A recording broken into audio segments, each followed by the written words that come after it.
warahmatullaahi wabarakaatu. Waa Marian oo mar kale idin soo horfadhido walaalahayga qiimaha iyo qaayaha leh. Waa idin salaamay meel walba aad joogtiin. intaan weegan u gudagelin wixii aan ka sheekayn lahayn sida u jeedinba cadankanaga quruxda badnaa ee gadaasheeda maanta sugan. waxaan u dabaaldegaynaa laga soo bilaabo 26 June ilaa 1 Luulyo. aan u dabaaldegaynaa maalinta sanadkan 60 sano ayaan jirnay. maasha Allah, ilaahay 60 kale iyo 60 yaal kale ha noogu daro.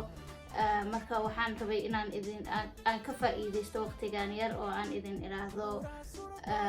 guriyo sanaguuro cusub, sanaguuro wanaagsan. ilaahay kuwii sanadka xiga bashbash iyo barwaaqo iyo nabad iyo Soomaaliyo israacday arka ilaahay ha naga dhig. sida aad uga jeedaan ciwaanka asbuucan waxaan ka hadlaynaa cunto iyo caafimaad, ama Ingiriiska waxa ay dhahaan food and mood. waxay ku saabsan tahay inaan ka sheekeyno cuntada iyo saameynta ay ku yeelan karta caafimaadkaaga guud iyo gaar ahaan caafimaadka dhimirka. marka waa wax aan wada ognahay kulligana markii aan xanuunsano oo ama hargab iyo waxyaabo nala soo darsaan, waxaan isweydiinaa inaan cunto badan cunno, inaan maraq karsano, inaan qudaar cunno, inaan biyo badan cabno. waxaasaan isku sheegnaa waana wax fiican, laakiin cuntada halkaas kaliya may ku egtahay mase cuntadaada oo aad ka taxadartaa oo aad ka fikirtaa oo aad wax fiican cuntaa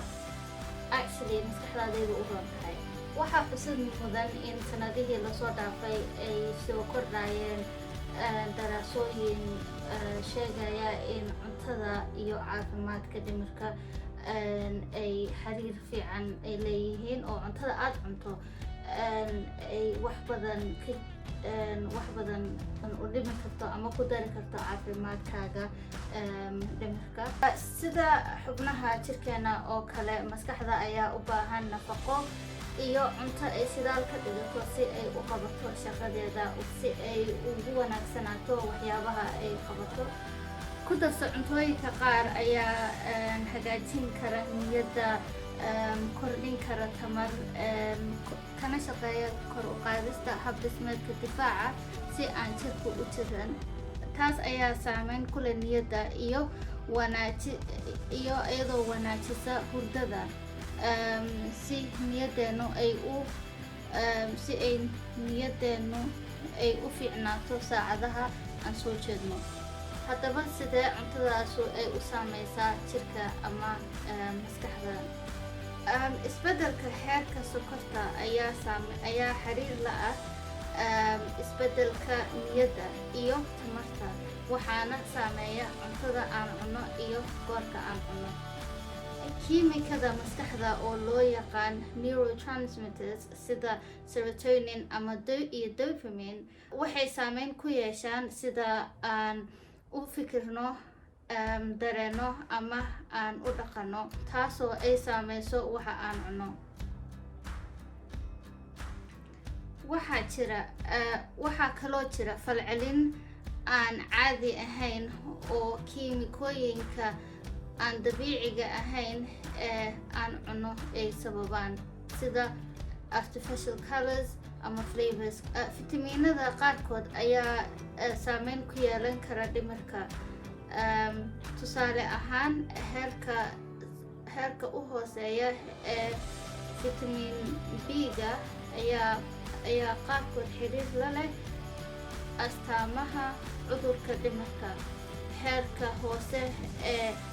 zinc iyo waxaa kaloo xiriir leh eating disorder waxa loo yaqaano, iyo heerarka hooseeya ee saliidda omega 3 iyo niyadjabka ayaa iyaguna xiriir leh. marka taas waxayna tusaysaa heerarka fitamiinadeena hadday hoos u dhaceen oo ama ay hoos u aanan wax fiican aanan cunin oo fitamiinaad ku jiraan, in aan u nugulnahay kordhinta cudurrada dhimirka inay nagu soo kordhaan, sida niyadjabka ama eating disorderka ama anxiety-ga, waxyaabahaas. haddii aan horay naloo kaga helay oon hore u qabnana inay macnaha ayba sii ay saa'id sii noqoto. Waxaa iga xasuusaa oo muhiim ah inaan ogaano ma dhahayo inaad vitamin haddaad vitamin gurigaaga soo dhigatid oo macnaha armaajada qolka jiifka aad dhigatid iyo jikada xogaana aad isku daldashid inaad ka maarmaysid daawooyinka dhakhtarkaagu oo kuu qoray haddii aad cudurka dhimirka lagaa helay.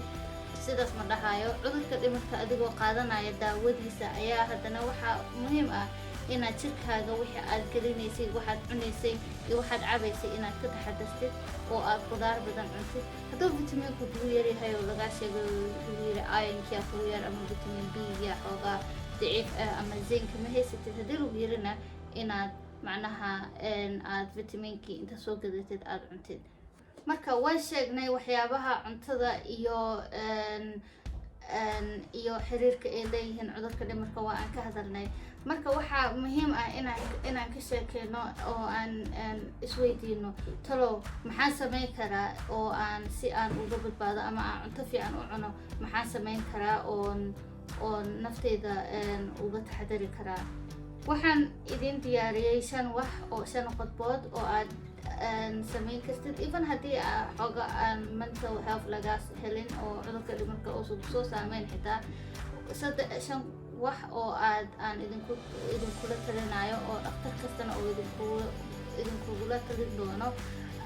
ayaan rabaa inaan idin sheego. midda koowaad waxa waaye in aad si joogto ah wax u cuntid. waa ognahay waan kasoo sheekeynay marka cuntadaada aysan oo baahi aad dareentid inay sokortaada dhaceyso, waan kasoo sheekeynay. marka cuntada oo aad kaa daahdaa waxay keeni kartaa sokortii hoos u dhacday, taasoo keeni karta in aad caajisto ama waxqabadkii iyo waxaas dhanba ay kaasoo hor istaagaan, in xanaaq iyo adiga dhammaanba aad hadalka dadka aad dhibsatid iyo in aad niyadjab oo ku imaado aad dhici karta. marka cuntadaada oo waqtigii loogu talagalay aad cuntid oo aadan iska daahin waxaa waaye wax muhiim ah. weliba waxaa kaloo muhiim ah in aan ka hadalno si waxyaabaha qaar ayaa jira oo sokorta haddiiba ay kaa baxayso cuntadii qaar haddiiba kaa baxaya, qaarna caloosheeda kugu jirayaan tartiib oo ay macnaha steady si level ah ay sokorta jirkaaga u galaysaa.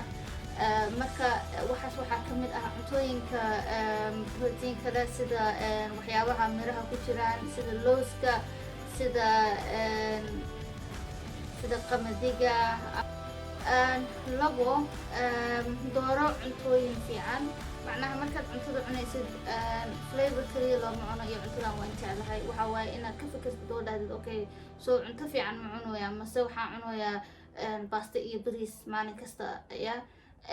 inaad ka fikirtid waaye. baastadii iyo bariiskii iyo canjeeladii iyo rootigii iyo waxaasoo dhan bur leh waaye bariiska xoogaa iska roon, laakiin intii kaleeto bur waaye. soo bur haddaa adiga maalin kastaba cunaysid bal fiiri wixii burka laga helaya kaliyahaad cuntay marka waxyaabihii kaleeto oo burka aan laga helaynin ma aadan cunin. cuntadana waxaa waaye inaad weligeedba variety ka cuntid, waxyaabo badan aad ka cuntid si aad vitaminaadka dhanba aad usoo aragtid oo usoo dhadhamidid wiiga. waxaa kaloo xusuus ah cuntooyinka markaad dooranaysid dadka qaar ayaa waxay ku leeyihiin baruurteeda iga leex oo waxaygaan iska cunaya hilibkooda iska cuna. qaarna sidii dhinaca kaleetayba aadeen waxay ku leeyihiin wallaahi hilib ma cuno, faadka waxaa waaye inkarqabo waaye, baruurta haliska ilaaliyo. waxaas saas maahan. waxaa waaye cuntadaada inaad meel dheelistiran aa imaatid. hilib haddaad jeceshahay hilibka jiirta meesha aad ka cuntid,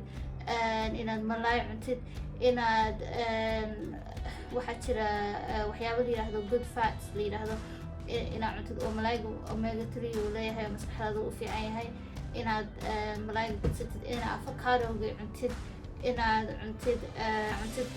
dooro, inaad cuntid farmaajo, inaad cuntid inaad saytuunka iyo waxyaabaha ciirta laga sameeyey aad badsatid waayo calooshaada u fiican tahay. weliba waxyaabaha laga sameeyay ceerta calooshaada u fiican tahay waxaan la yiriba waxaa haddatan daraasadaad soo kordhaya oo la sheegay waxay yihiin calooshaada marka ay degan tahay oo fiican tahay macnaha yuga markay ay aad yogurtkii iyo wixii fiicnaa aad cuntay oo ay macnaha halkaas nabad ka jirto ayay maskaxduna degtaaha lagu leeyahay oo maskaxdeennii labaad aba gadka ku jirtaba una fiirsa gadka waxa waa meeshii bangigii dhexe waa bangigii dhexe hadduu jijabo dowlad ma jirta bas khalaas oo lagu kala tegay numberka saddexaad waxa waaye in aad cuntid waxyaabo borotiinka oo u badan yahay waayo borotiinka waxa uu u fiican yahay wuxuu u fiican yahay sokorta macnaha sokorta tartiib oo asaga usoo daayaa hal mar mid aadan qaadi karin oo darbiyada aad la koriga ku keeni maa haddana ka dhace maya asaga waxaa waaye borotiinka cuntada borotiinka ku jirto sokortooda ama enerjigooda tartiib ay usoo waxaa kaloo muhiim ah in uu borotiinka yahay amino acid wax la yidhaahdo oo usii jajabo markii calooshanada tago marka amino acidkaasa wuxuu yahay shidaalka ay maskaxdaadu ku shaqeyso so waxyaabaha borotiinka uu ku jiro ama ku fiican ama ku badan in aad isku ogaatid waxyaabahaas waxaa ku jira hilibka jiirta ah waxaa ku jira malaayga waxaa ku jira ukunta waxaa ku jira farmaajada weliba xiliyada qabowga farmaajada hada sida ogaado idin sheegaa cheese ma cuno yaan laska maqlin taas aniga qaas ii tahay number 4 waxa waaye in aad cunto qudaar u badan aad cuntid fiirisidna inaad nuucyo fara badan aad wiigaas cunaysid waayo nuucyahaas fara badan waxay u misaal yihiin in aad fitamiinaad fara badan cunaysid marka cuntadaada markaa cunaysid oo qudaarta aad cunaysid hal xabo inaad ku dhigtid maahan waa inaad yaanyadii iyo barbaroonigii iyo bocorkii iyo bedelkii iyo ansalaatadii iyo koostadii iyo waxyaabahaasoo dhan iyo waxyaabo kaleeto aan meeshaan ku sheegin oo qudaartii aad ayuha nooc maalin kasta aad mid gooni kastato maalin kasta gruub gooniyahoo isku macaan aad isku sheegatid insha allah midka shanaad oo midka isagana aad iyo aad u muhiim ah waxay tahay inaad biyo badan cabtid biyaha badan weliba xiliyaasha kuleelaha ah ayno haddatan Europe iyo America kuleelan ku jirnaa marka xiliyadaas waxa waaye in weji oo jirkaagu uu helo macnaha biyo ku filan oo markaas waxyaabihii sidii loogu talagalay ee u shaqeeyaan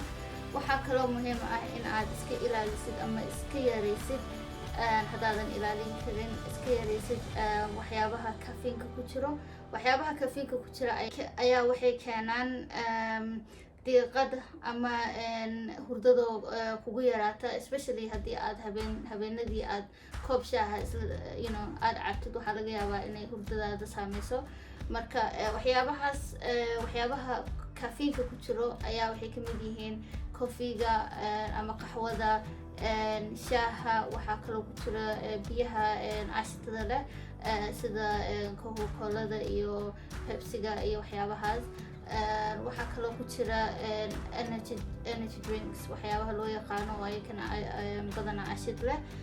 marka waxyaabahaas inaad iska ilaalisid shaahaga haddaad jeceshahay oo isleedahay shaahayga iyo coffeegayga lama taaban karo inaad xoogaa iska yaraysid oo markii subaxii haddays hurdada aada ka kici karin inaad cabto maahane subaxaaga markiisa iska cab laakiin kabacdi iska yaray dadka qaar ayaa waxay u bedelaan shaah laga sameeyey